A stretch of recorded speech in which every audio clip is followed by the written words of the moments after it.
Teddy Jallo. Good morning. Morning, Your Honor.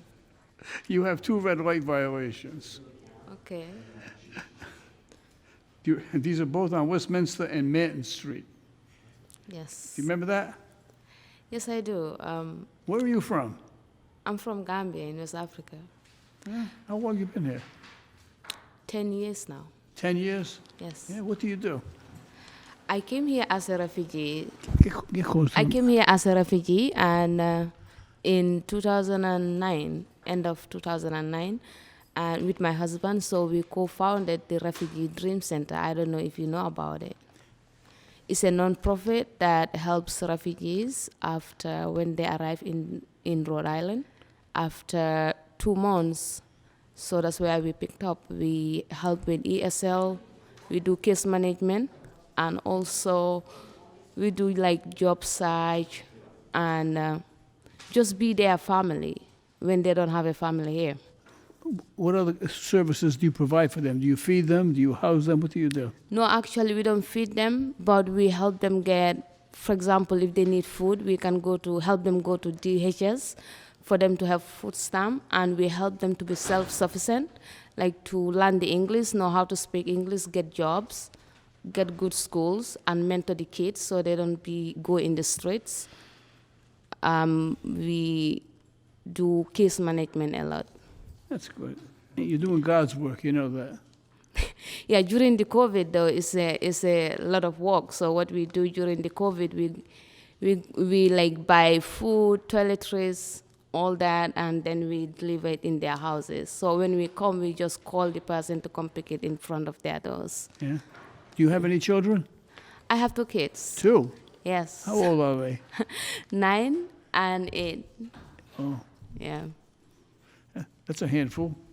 it is. 9 and 8. Plus whatever else you're doing. Now, where in Africa did you come from? What I area? came from Gambia, the smallest country Gambia? in Africa. Now, if you were to just summarize, what differences, if any, are there from living in Gambia and living in the United States? Well, it's a big difference. Living in the Gambia, I live with my family. I live with my friends that I grew up with. When I came here, I didn't have anybody. The only people that I know is the agency that brought me here as a refugee.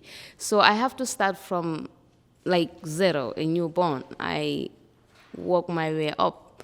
But there's a big difference. Like the opportunities that I have in the U.S., I didn't have them in the Gambia.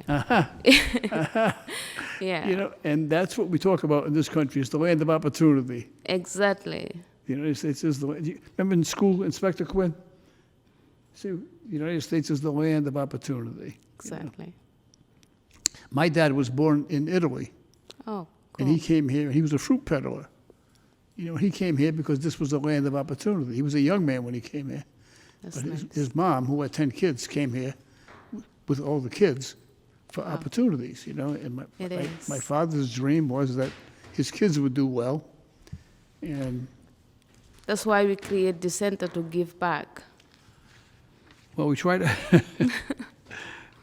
give back. And Yes, we can give back in many different ways. that's true. You know, sometimes people always think there's a monetary, that it's money. You give people money.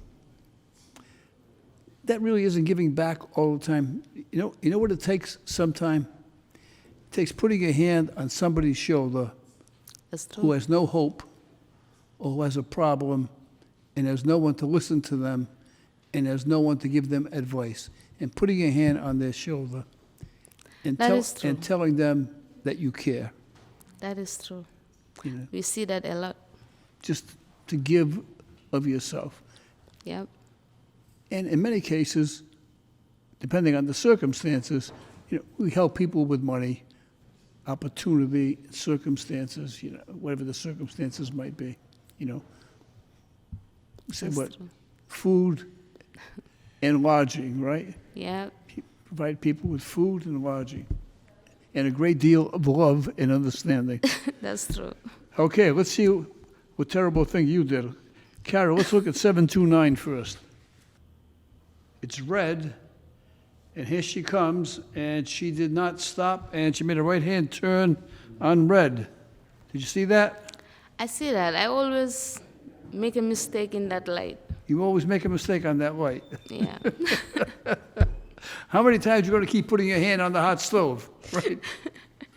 Anytime I come there, One more I think- time and that's it. I promise I won't do it anymore. All right, let's look at 508, same location. Light is red. And there she goes. Oh, she just burned her hand again, Inspector Quinn. From the generosity of people who send in money, I'm going to have them pay you a fine. To pay you back for all the good things that you do in helping others. The fine is $170, and I'm going to fine you $170, but we're going to use money from what I call the Philomena Fund. It's a fund that's derived from people from all over the world who send in contributions to this court for me to use my discretion. So I'm going to use my discretion today.